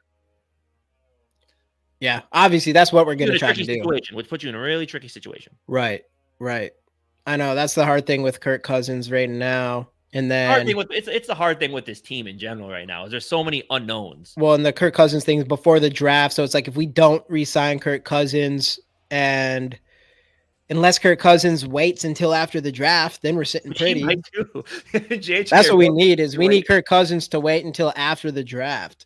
Because then of course, like if we can't get a quarterback that we want early, then I mean we probably should sign Kirk Cousins for a couple of years. And then hopefully we grab that quarterback next year. I don't know. Hopefully we just somehow we are able to get a quarterback we want. And then that quarterback's a franchise quarterback and we're set for the next 10 years. But hey, and who knows, maybe we do trade up. Maybe that's their thought process. Maybe like, we have some holes to fill, but man, if we just give up 2 first-round picks and move up 4 spots and get our guy. I mean, what if they moved up, they just traded up to the top 3 like the Carolina did last year? Before the draft, grab Drake May or Caleb Williams or whoever. It'd have to be the top 2. The only thing with that is the Cardinals kind of screwed that because we needed, and then Carolina losing to the Packers last week screwed us. And they got their ass whooped this week, right? I think.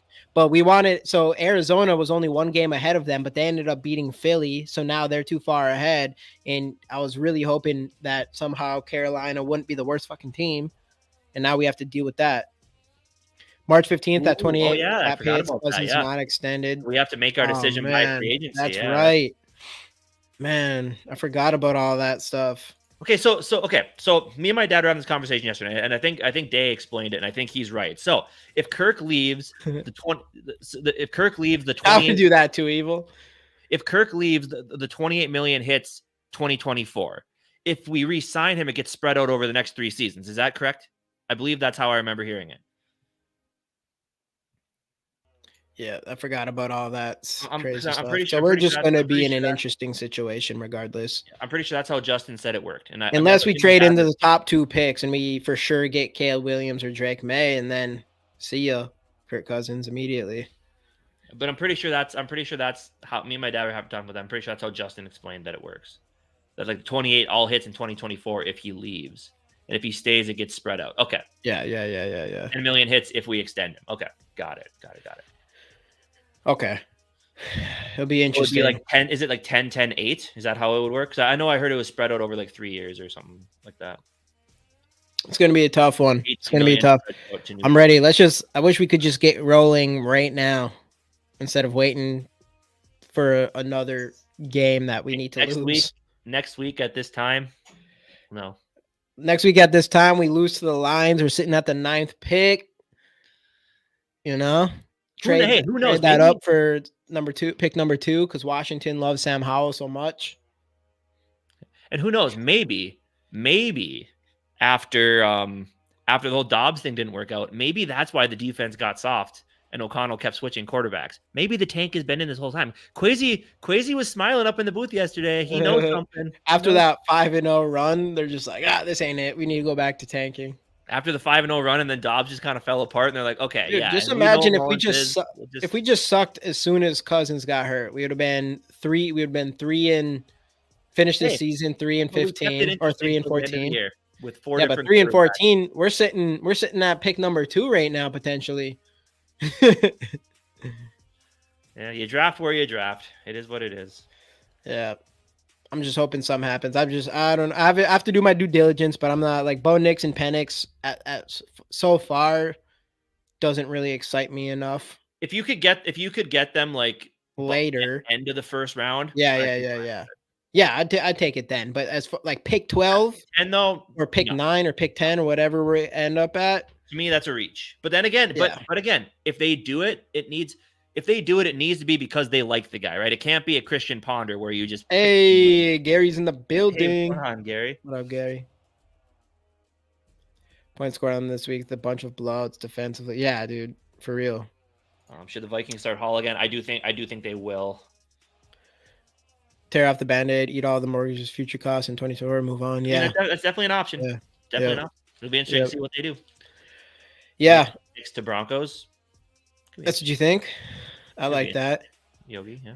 I know. That's what I don't know, man. I just don't know. I agree with you though. I'm not so far sitting at 10. If we're sitting at pick 10, I'm not forcing a trade on Knicks or Penix. I feel like I don't know. We're in a weird, even at pick 10, we're just kind of in a freaking not the best situation as far as grabbing our court. And I feel like we really the more the season has gone on, it just feels even more and more like we need to get it. We need to get that quarterback. But again, but that's the thing. Like, and I just don't want them to force it because I mean, that's the thing. If they drafted like Penix or Bo Nix at 10, they wouldn't. But at least it's one of those scenarios. Like, hey, at least I know who that guy is. Like when we drafted Christian Ponder, like me and my brother are both just like, who the hell is Christian Ponder? Like, so like at least those guys we would know. Like that the Christian Ponder was a reach. Like that was a huge reach. Yeah. But like at least Nix and Penix, like they've shown some things and people know their names and like there's good tape of them out there. So it would be at least like, okay, like I get it. I've heard of them, but yeah, I still just wouldn't. I'd still rather not. Breeze. He's no Breeze. He's the new Breeze. Okay. He's the new Breeze, is what he's saying. Is he small? Bo Nix? No, he's not. He's bigger than as far you're saying like from like an arm talent standpoint or like yeah. 6'2", yeah. Oh yeah, man. I don't know. Well, Yogi, who do you like who is your guy like outside of? Are you Jaden? Are you Jaden Daniels? I know he's Jaden Daniels. Yeah. Who are you outside of the top 3? Between like Bo Nix and Penix, and I guess you could put JJ McCarthy, anyone else, I guess, in here. Are you on like?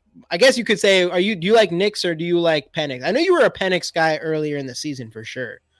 You definitely were. I remember you mentioning Penix a lot. His knees scare me with Penix. Yeah, and his left hands throwing left-handed scares me. My dad bit into a sandwich at a restaurant and pulled a used Band-Aid. Oh my god, gross.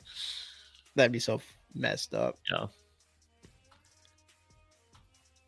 Yeah, no, it's an interesting choice between those two. I mean, hey, Bo Nix looked really good tonight. Daniels, Penix, so you are Penix. Bo Nix looked really good tonight, and you can kind of see what Penix does. But the thing with Bo Nix, it's taken him a while to really reach this status. That's why people wonder if he's like a system guy, just because of. Well, he came out, wasn't he a 5-star prospect coming out of high school? He was like a big deal coming out of high school, I thought. And then he just Robber. He played Robber and lost to the Gophers in the Outback Bowl. Yeah, right. And then he was like, I mean, I don't know if you call college players busts, but I guess he was like kind of a bust as far as like the hype coming out of high school. But then he's kind of turned things around. Where Penix, what was Penix's situation? His situation, obviously a lot of injuries, but I don't think he was a 5-star recruit. No, he played for a different team. Yeah, he did. Or he went to Washington. He played. If we keep Cousins, Jordan Travis 5th, or even Cam Ward. The only thing with I mean, hey, if we just can't get our guy in the first round, I mean, again, I'm probably all right taking a chance at another quarterback later, kind of like what we did Hall with this year. Though I'm still like, I want us to go get our guy. And I know Jordan Travis, I mean, he probably would, if he didn't get that season-ending injury, he probably would be not first rounder, but he'd probably be up quite a bit. But he's also still young enough. So thoughts on getting Zach Wilson? Why not? Last year, I was like, I'll take a chance for cheap, but he just doesn't seem like he's that guy. I will not burden the nice vibe here with the stories of what I found in restaurant foods. You are welcome. Or Michael Pratt in the 4th if Cousins stays. Who's Michael? Who does he play for? I still haven't done. Yeah, me and Jamie haven't done enough research on, which is probably gonna be the first thing we do after the season's over. Oh yeah, we probably will do 2 videos on quarterbacks, just because do one right when the season ends, and then do one a refresh after the combine. He's a Tulane guy. Hey, what's up, T-Bass? Build a team first before you go out and get a quarterback. Football is a team sport. I mean, hey, I don't think our offense can really be built much better for a rookie quarterback, for the most part. Like, take quarterback, and then literally the rest of your picks can all be defense. Yeah. I mean, you might need a tight end at this point, too. unfortunately. I know. It'll be interesting. That TJ's gonna sucks be out that for a while. happened to Hawkinson, dude. Anyone like JJ McCarthy? No. I think I he's haven't looked at him enough. he does. I call him JJ McCarthy because he just doesn't excite me. He's not the reason that Michigan wins games, from what I can tell. But that's the thing. I don't know. Like, to build a team first. See, that's just what we've been doing. I don't know. I think our offense is good enough for a quarterback. It really is just the defense. Once we re-sign JJ, then you have two good receivers for the next like 3 to 4 years. Right. And I mean, TJ Hawkinson is still going to come back. I know he's going to have that injury, but he's a tight end. It's not like it's not like a wide. He's not needed for the speed or anything like that. You know, safety blanket more than anything. So hopefully he comes back. And then obviously we have 2 young, good tackles already. And our guards, Ed Ingram, definitely improved down the stretch of this season. Obviously, still some holes at guard, though, and probably Garrett Bradbury in the center position. But ultimately, I mean, you don't get much bet. You don't get a good rookie quarterback with the offense that we have. Okay. Yeah, everybody in here, definitely go tap in to Yogi's channel at 7:45 if you want to hear a full rebuild. I'm not team full rebuild, no, I mean, but it's definitely an interesting concept. That's I can't, like, it's just JJ and Christian Darrisaw. If you got rid of those guys, look how many years we've spent trying to look for a tackle. Like, no way I'm giving up on one. And like, you're going to go do a full rebuild, try to get your quarterback of the future. And then you're stuck trying to fill out every other position. I don't know. When you already have those players, like, you can figure it out without doing all that. I feel like I'd rather trade 3-4 first round picks to go get Caleb Williams or Drake May and then have the team that we have than try to trade all our guys just to go pick up a bunch of players that you don't know are going to be good. And then, I don't know, maybe you're able to go get your quarterback in the future. I don't know. Yeah. I like what we got going for the most part. Have you really taken a look at our center and guard play? I mean, it could be better. Sure. Yeah, it could be. I mean, we're still top 10 pass block for the most part. We just had the thing with our team is they've had some really good blocking games, but then they have had like complete disaster games too. Yeah. But you're right. I still think we need to find be better at center. Bigger center. Yeah, I do think that. But still, it's been a lot better than in years past. I mean, you're talking about, like, imagine being on Washington or being on Carolina or even the Bears. Imagine, like, most quarterbacks, if you're going to pick one, they're going to be on a shit team like that. Like, I mean, you come here and you have Darrisaw, Brian O'Neill, Jordan Addison, TJ Hawkinson, Justin Jefferson. You can't ask for more than that to be a top pick in the draft. In my opinion, obviously the defense could be better, even though they were top 15 this year, but mostly because of Flores, probably. I mean, and honestly, though, it's like with your offensive line, if you keep it as is next year, like, you're really not thinking your rookie's going to start till the year after, so you can invest your next year's picks in some better offensive linemen. Yeah, in my opinion, our team is at a spot where you go get your quarterback of the future. I think it is. I would agree. I don't think you need to. I don't think you need to do a total rebuild. There's a chance you could go get if you were able to get a good quarterback. I think a quarterback could step in here, and the Vikings could be a good team. Dan, Darrisaw was awful. He was bad. Like, that was really bad. And O'Neal, like T-Bass said, O'Neal has not looked great this season. I mean, I know coming off the Achilles from last year and some of the other injuries that he's having this year, but yeah, he has not looked like the Brian O'Neal of old. But you hope still he's good enough to come back from that. As a unit, still one of the highest grading offensive linemen in the NFL. And Darrisaw literally is like the highest graded tackle in the NFL. No, he's fine. It's last night was just obviously players are going to have bad games, but I don't know. I just think our offense is going to be good. Outside of the people that said JJ leaves, I probably shouldn't have put that one in there. 31% do say before, and the other 23 do say after. So, everybody here, just so you know, you're our witnesses. We have a bet. If JJ signs, but Jamie thinks JJ signing before the draft, I think he's signing after the draft. $10 on the line. You all saw it here. We can't shake on it. So you guys have to be our witnesses. No. All right, leaving me hanging.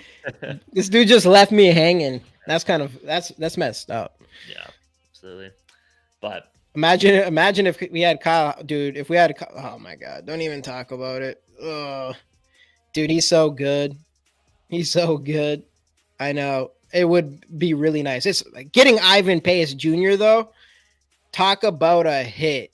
Like having a guy like that, a rookie who was able to even play even better when he had the green dot, and you as a undrafted free agent rookie, what a pick, dude. He's gonna be the like the Ray Lewis of our defense for the next like 10 years. That's huge. Absolutely. Don't be talking about the Bears too much. They might finish ahead of the Vikings. That's all right. Who's At this point, we're team get a pick. Hey, what up, Nano? get a pick. Have the freaking have a fourth place schedule next year. Let's go. Yeah, this season is what it is. Hey, regardless, I don't want to be worse than the Bears. Whatever. Reality. I mean, Kirk Cousins out for the season. Justin Jefferson was out for like 6 games. TJ Hawkinson out for the season. I mean, come on. We got excuses over here. I don't care what anybody says. We got some excuses. Until the day I die. We got good excuses. There's no way we can't say, yeah, if Kirk Cousins didn't get injured, we'd be better than both the Packers and the Bears. We'd have a better record. I think for a fact we have better records than those two teams for sure. So at this point, let the Bears get a better record than us.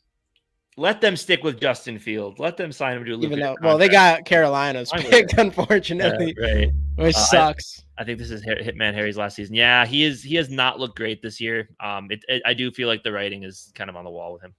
Yeah. Ooh, know who else I think is going to be just throw a game-tying touchdown pass. Let a nice drive. Who else I think is going to be a surprising, not on our team, different player who I think is going to be a surprising retiree this year to some people. Who's that? He's dating a high-profile celebrity. Oh, Travis Kelce. Yeah. Yeah. He's just been declining, and I don't know. There's something seems up with him. I have a feeling he's going to retire at the end of the year, which Mahomes. And he doesn't need a new contract because his girlfriend's a billionaire. So right. Overrated billionaire, but it is what it is. T-Bass, rookie quarterback.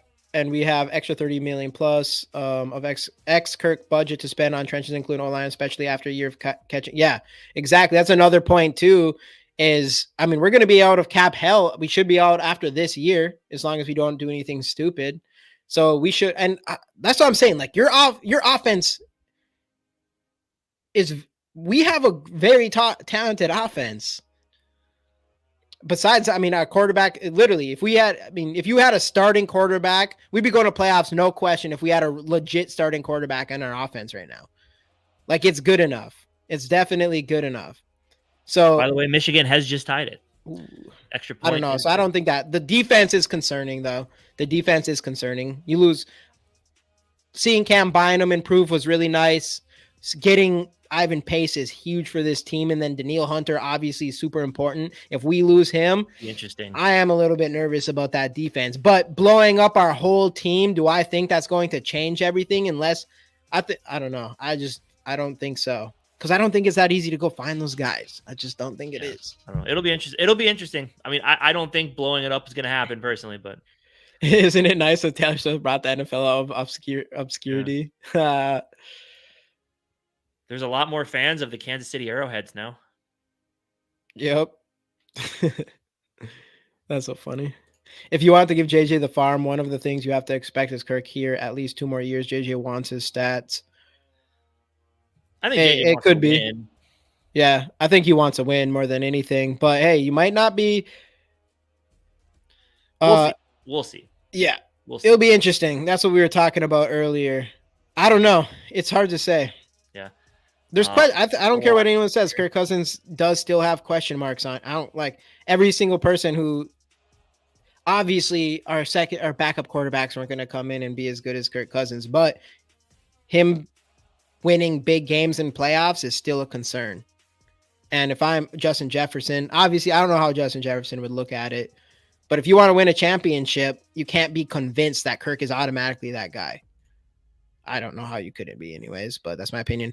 I like them to trade away Hicks, Davenport, and Madison. Davenport's his contract's up after this year, I believe. I think it was just a 1-year deal with like some void years. Madison, I don't know if we're going to get much for him. And then Hicks, I don't know as much. Something. Trade away Hicks. I personally like Jordan. I'd be cool with keeping around, but he is only getting older too. I believe Hicks only came back on a 1-year deal though, didn't he? Probably. I don't remember what the deal was. I don't think he has any more years. Yeah, on so a his lot of contract. these guys should be let JJ walk. We definitely just should let him not. just let him leave. No, no, dude. Just let him go. Yeah, dude. If he doesn't, I'm telling you, if he does not sign this offseason, then I might be like, all right, just trade him, because I am not waiting until the end of the season for him to make up his decision. No way. Oh, no, JJ will not play next year without a new contract. I don't think so. You don't? He's going to be one of those guys that won't sign his, or I guess 5th-year option, so he's technically under team control. But I think I think no matter what, he does not play next year without a new contract. Either that. But that's a hard part, though. It's like, what do you? Yeah, but he can't do that, because you can't be choosy on who you want to play with a good quarterback. No. I'm just saying, like, because of the injuries this year, like he obviously passed on the extension last year. I don't think that he plays without an extension or a trade to a team that will extend him. See, I think he does, because I think he doesn't have a choice. I think if he does, we're going to offer him. He will force his way out if he doesn't want to play here, and we won't give him. I just don't think JJ is that guy. I don't think he's that guy. I don't think. Well, I don't think he's gonna say he won't play without an extension next year. But because what if he comes back without a long-term extension and tears his hamstring and ruins his career? This is not predicated on the quarterback. I just think it's a future. Yes, it's for his own. I think that is predicated on the quarterback, because if we offer him the bag, we offer him the best contract a wide receivers ever has, and he turns it down because he doesn't want a quarterback, or because he doesn't like our quarterback situation, and then he doesn't play the next year. No, you think that's how that scenario would roll out? No, he will play, because we would if he will not sign a contract, that basically means he will force a trade, and we will trade him because we will get a king's ransom for him. And if he doesn't want to be here, he doesn't want to be here. That's just the way it goes. I'm just saying, because of the injuries this year, I think he realizes now, like, if he gets badly hurt, he's not going to get, he wants that long-term security. So I don't think, and I'm just, yeah, but at the same time, like, I don't know, man, because he wants stats. So let's say we're just like, all right, you don't want to play, like, you're not going to accept this contract. Like, all right, you can sit out for the entire year. Obviously, we probably will do a trade, whatever. I mean, assuming it'd probably be the smart play. But do I really think JJ takes a year off? I don't think JJ wins that, especially because he just wants to play with a different quarterback, not about the money. How long do we push the Delvin Cook thing out there? Because they want to. Yeah, but this is a different situation. Like, a quarterback doesn't. It'd be the first time in NFL history a wide receiver. It'd be the first time, not a wide receiver, a player doesn't play not because he's not getting paid. It's because he doesn't want to play with the quarterback situation. He doesn't want to be on this team. But I'm just saying, with the injury, I'm saying is why he won't play without a new contract. The quarterback thing can go out the door right now. I'm just saying, because of the injuries, and he realizes that he could get hurt and his career could be over like that. Right. So he needs to take advantage of the money. Right, but we're going to give JJ, we're going to pay Jay. We're going to offer him the bag. So if he doesn't take it, it is because of the quarterback situation. And if that's the point. So I just think he will not play next year without a new deal. That's all I'm trying to say. That's all I'm trying to say. No, bro.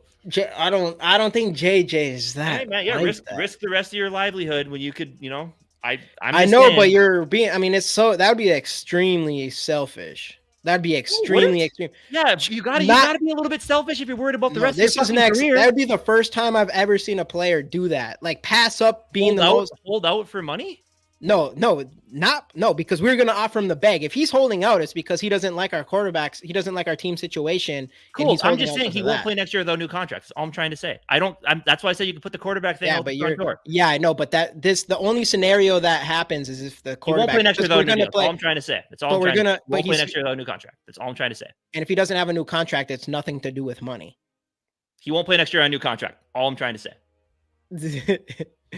So you're saying I don't know. It can't be that black and white. It can't be that black and white, because if he doesn't, we're going to offer him the deal, and if he doesn't take it, it's going to be because he doesn't like our quarterback situation.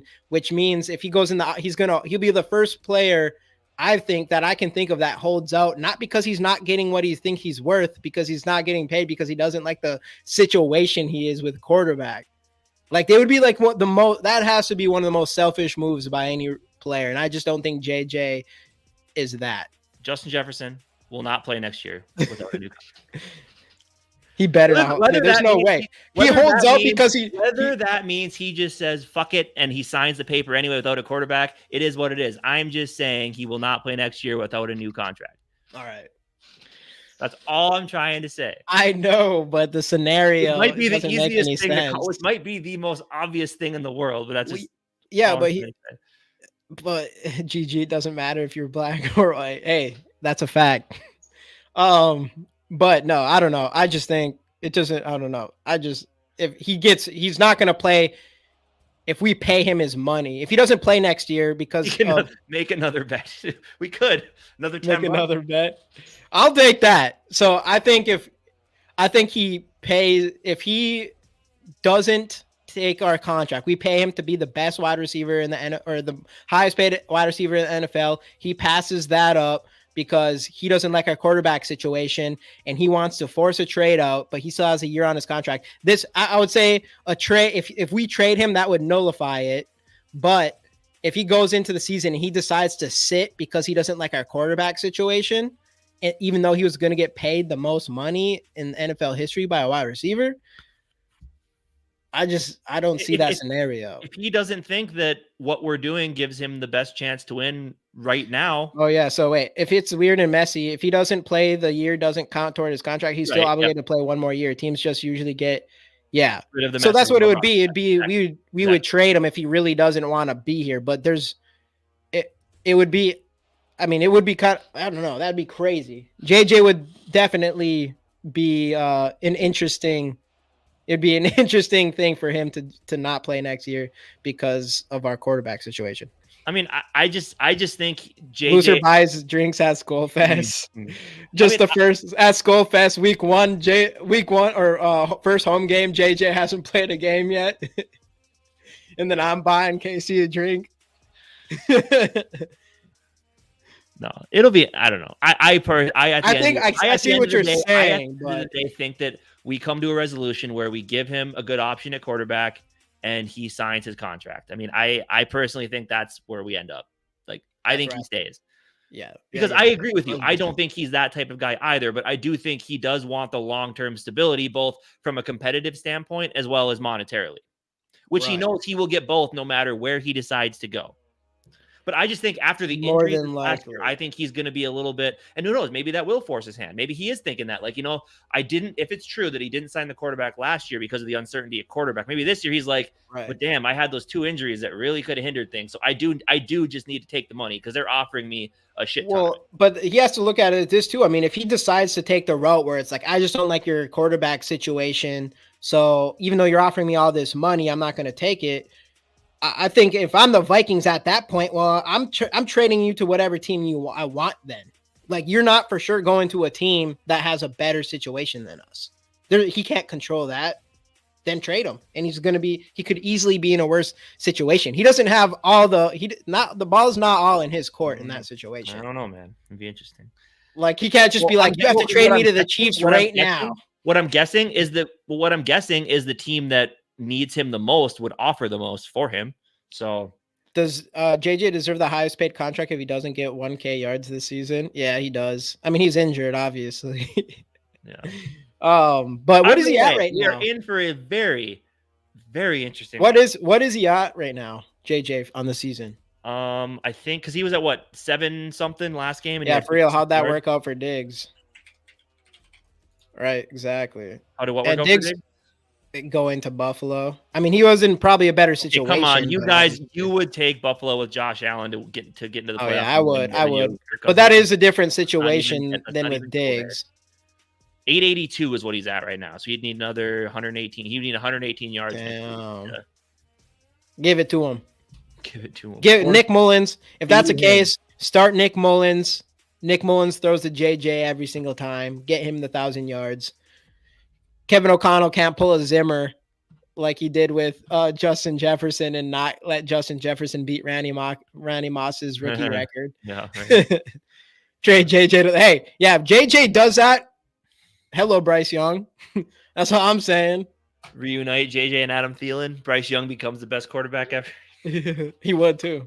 Hey, it'll be interesting to see how Bryce Young I do remember someone saying Bryce Young far and away better than CJ Stroud.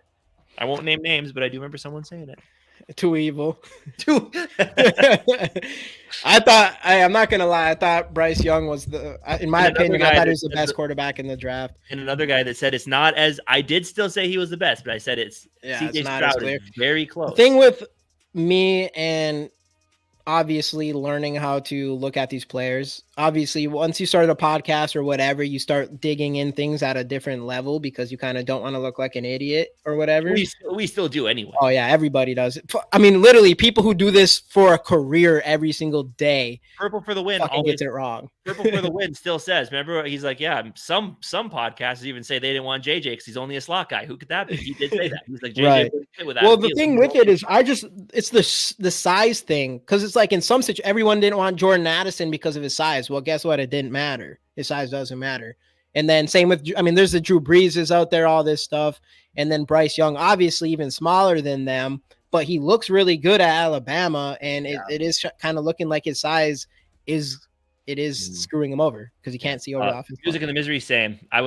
Because I bought into the hype that KOC wanted Will Levis, so that's why I was all in on the Levis train. And he's actually looked good at times, but he's also looked bad at times this year. He's been hurt a lot too. But see, the thing with Bryce Young, and it was kind of biased, and I'm probably going to go into this offseason with the same bias, is I want a guy that can, and it's probably because of Kirk Cousins, I want a guy who can be mobile in the pocket. And obviously Stroud can too, but he's not the same way Bryce Young. The thing with Bryce Young, especially looking at his tape in college, was he was just a master at avoiding pressure and extending plays with his arms and stuff like that. And that's just something we don't get in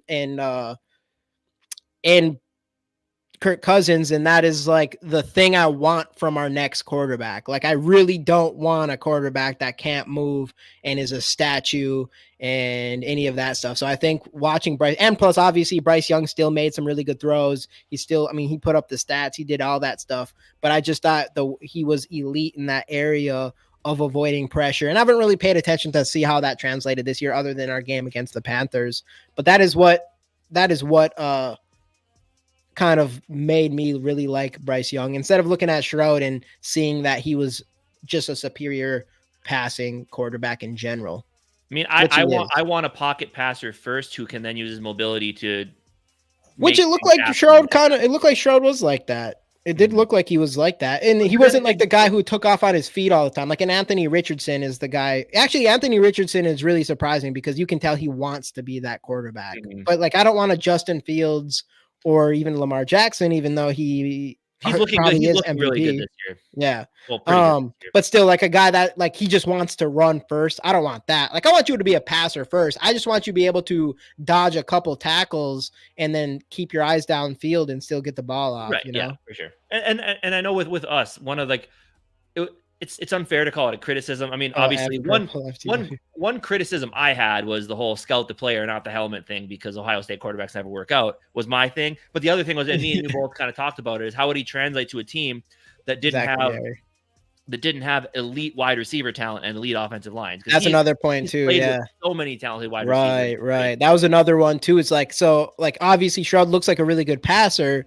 but he also is playing with, I mean, arguably the greatest wide receiver talent in college history. Yeah. You know, for his whole career. How many first round picks did he have? Chris Olave, JSN, Marvin Harrison Jr., Garrett Wilson. Like, yeah, insane. And then now Abuka or whatever coming into this draft as well. So yeah, it's insane. But hey, absolutely. Stroud's that guy.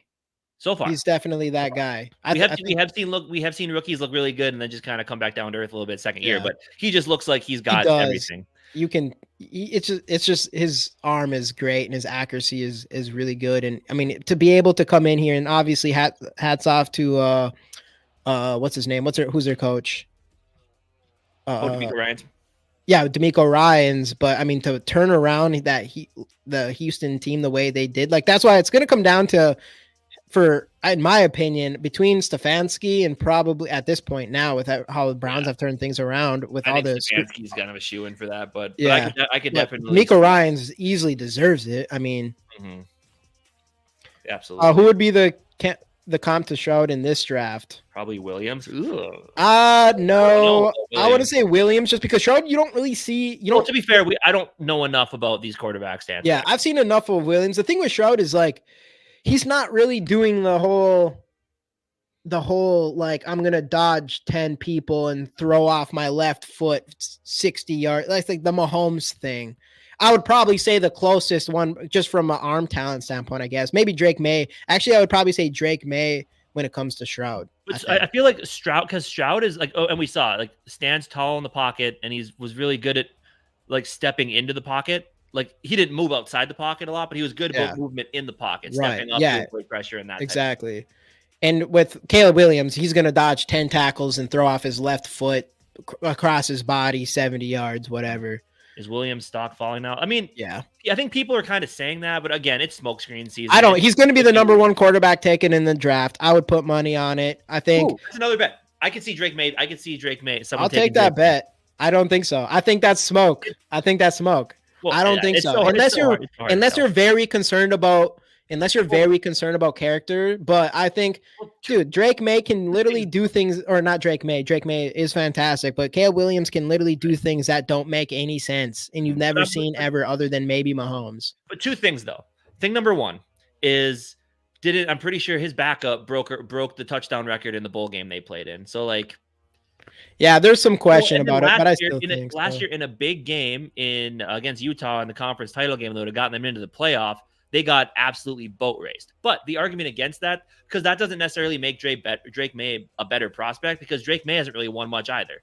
So yeah, there really isn't any, like, obviously, and they both come from like mid schools. Yeah. I just think it's going to be. I think it's going to be Caleb Williams. Obviously, I think from our perspective is like a general fan base, his value has dropped. But we're not talking about dropped like from like he's not going to be the first round pick. We're talking about at one point, Caleb Williams at one point was arguably the most hyped quarterback I've ever seen. At one point earlier in this season, he was like the most hyped quarterback, and it is definitely came back from that. I would say like nobody's out here really talking about Caleb Williams being the best prospect ever like they were earlier in the season. Mm-hmm. We got Michigan at we got Alabama 3-yard line, 4th and goal to tie the game. Who is the quarterbacks above us in the draft? So the Bears, I said this and we could have put a bet on it because I was saying that I think Justin Fields, I was saying that I don't think Justin Fields goes for sure. They would get at least a 2nd round pick if they traded him. I think they'd get a 1st round pick if they traded Justin Fields, in my opinion. But it's to the point now where most fans for the Bears are saying to keep Justin Fields and draft Marvin Harrison. I don't know if they'll do that or whatever, but that's kind of changed. So I don't know what the Bears are going to do. Would not be surprised if they still decide to go Caleb Williams or whatever. But I don't think they're as obvious of a pick as some people might think. Washington, I mean, they were supposed to bench Sam Howell, but they played him anyways. But I could see them going, and they're number 2 now. I think they could go. Pats 100% are drafting a quarterback for sure. You can tell they probably want Drake May. He seems like the exact quarterback. I personally think the Cardinals stick with Kyler Murray for at least another year or two. They owe him too much money. Yeah, and he is actually, and he's been doing good. Yeah, that's why I wanted the Cardinals to take the first spot. They screwed us by beating the freaking the Philadelphia. Even though it was hilarious to see the Eagles lose to them, I was like, dang it, I wanted them to be the worst team. And again, I know we're talking about how much money you owe quarterbacks. I would even be willing to bet that maybe the Giants would consider it if the right guy was there, even though they have a bunch of money tied up in Daniel Jones. But I don't know. I could see it. I wouldn't be super surprised. Other guys. So because we've talked about this, I know I remember saying I thought there was like 10 to 12 teams that might be Atlanta. I don't know if they're not gonna be above us though. But right now they are though. If we lose, they might not be. Are they? But I think they are. I think they are. I thought they were like 8 and 8. No, never mind. That's, we win the tiebreaker on them as well. Yeah. So yeah, I don't really know. Man, there's enough. Yeah, that's the reality. There's enough. Denver now. Yeah, they're gonna be behind us. Yeah. So we don't have to worry about that as much unless they've moved up. But So wait, this is wait. Oh, okay. Wait, it's in overtime right now? yeah, it's in overtime. Alabama has the ball at the 3-yard line. Still 4th and goal. They haven't ran a play yet. Dang. At least from what I see. Yeah, I know. I'm probably behind. I don't think the Bears will move off of Fields. I don't think so either. I mean, I do think it's possible, but I think Fields, there's a lot of teams out there who thinks Fields can still be that guy for sure. And I think Bears are one of them. The only thing that I think would sway them, I mean, obviously they'd get a king's ransom for number 1 overall. That's the thing. If they get 3 more first round picks plus what they already got from Carolina and dude, they could move one spot back. And let's say Justin Fields, because let's be like the last few weeks, Justin Fields has kind of came on. Like if he can keep that up going into next year and they do have their guy and they can get however many more first round picks, then because I mean, who's in basketball? The Oklahoma City Thunder have done that, right? Like, don't they still have like multiple first round picks for the next 2 seasons and they're this year? Yeah, right. Well, that's the thing with the Bears, honestly. That's why I don't think like if I'm them, like I know to be great on that team. Like, I really think Marvin Harrison and DJ Moore. Right. I don't think the Bears for sure are sitting there and not out on Justin Fields yet. Like they think like he still can be the guy or whatever. And I think they would see what offers they get both for him and for the number 1 overall pick. Yeah. Oh yeah, and they're going to get insane offers. I mean, you could literally trade back 1 to Washington, who needs a quarterback if you wanted to, and then you could even probably trade again for Drake May to 3 with the Patriots if you wanted to, and then you could grab Marvin Harrison. And then you probably are just insane amount of picks at that point. They're in such a good spot. I hate them. Michigan won. The Bears could have the infinite first pick glitch when they always get the first pick. Yeah, dude. Screw them. Yeah. That makes me so mad. I hate anyway, probably wrap this up. I want to get off and go watch that Texas game. Yep. Hey, I know I'm finished. Is this game over? Yeah, it's over. Michigan won. Oh, dang. Oh, they did? Dang. I'm behind for sure. I didn't think they were going to, personally. For some reason, I felt it out. AJ McCarthy's a winner, everybody. He's a winner. That could be our future quarterback. Never know. I mean, 17-27, 221, 3 TDs. Led a game-winning drive. Hey. Pretty good. Pick 40 or pick 42 or whatever we'll be at in the second round. Who knows? Yep. But all right, everybody. We appreciate you all being in here. Catch you guys later. Let's go Vikes.